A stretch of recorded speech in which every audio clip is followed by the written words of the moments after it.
Just when you thought your day really sucked. You suck! Here comes something to make it suck even more.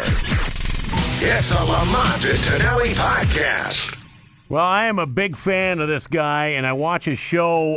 Well, quite honestly, I tape it because it's so late for me. Wake up just when he's getting off the air. Jimmy Fallon is on the line right now. And Jimmy, how you doing, man? Hey, thank you so much for having me. I appreciate this. Well, you know what? We're big fans of the show, and even going back to when you were on Saturday Night Live. And we'll get a plug in just a moment here for your brand new album, which I am absolutely knocked out by the album. And the name of the album is Blow Your Pants Off. Is that right? Yeah, that's correct. Yeah.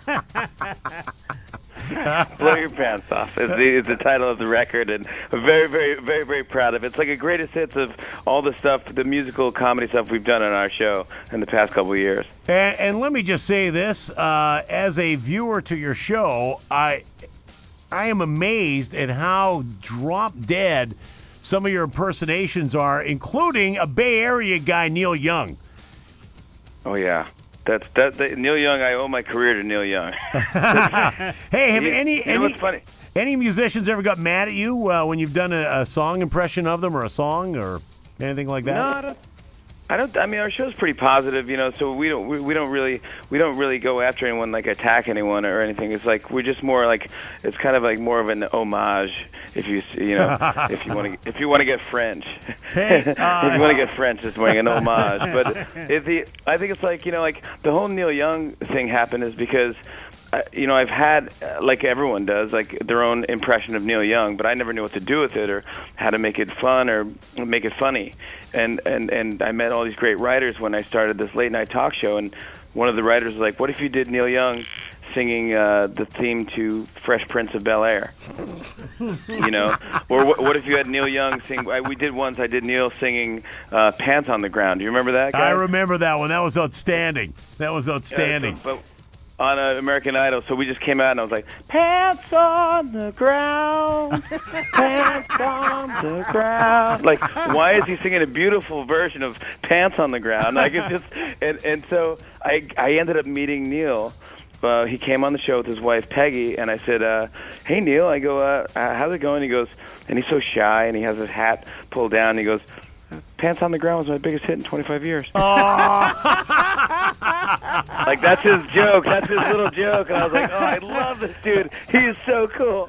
Hey, now I want to ask you this because I used to love watching you on Saturday Night Live, and I read somewhere that when you tried out for Saturday Night Live, you actually had to ask Adam Sandler for permission to do an impersonation of him?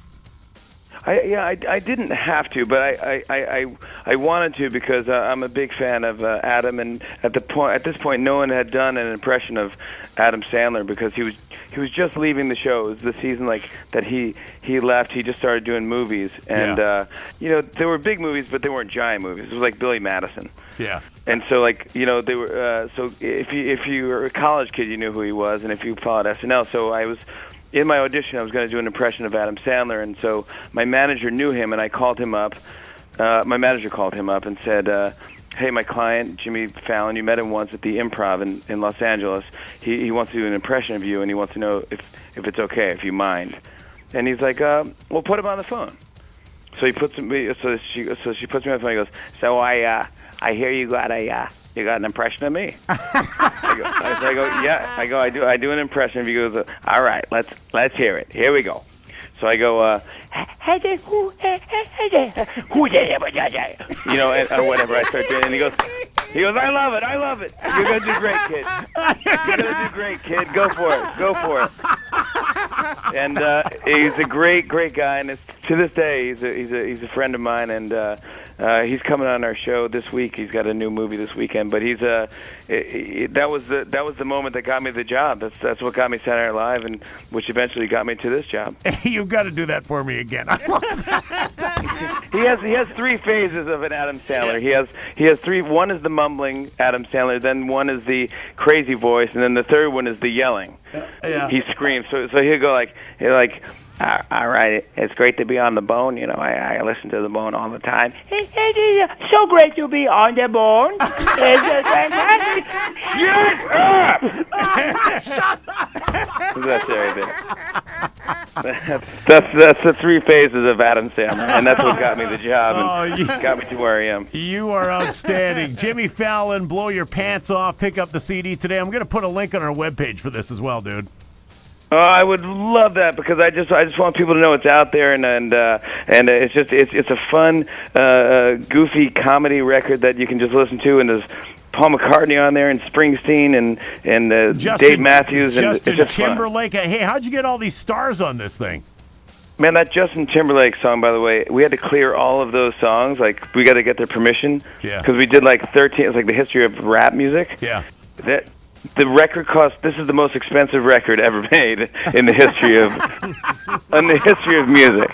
Oh. I will never make money off of this record. You realize I owe money every time it goes on. That is funny. I have to pay $80,000 every time that song gets played. Oh, hey, well, I'll play it a couple times for you today.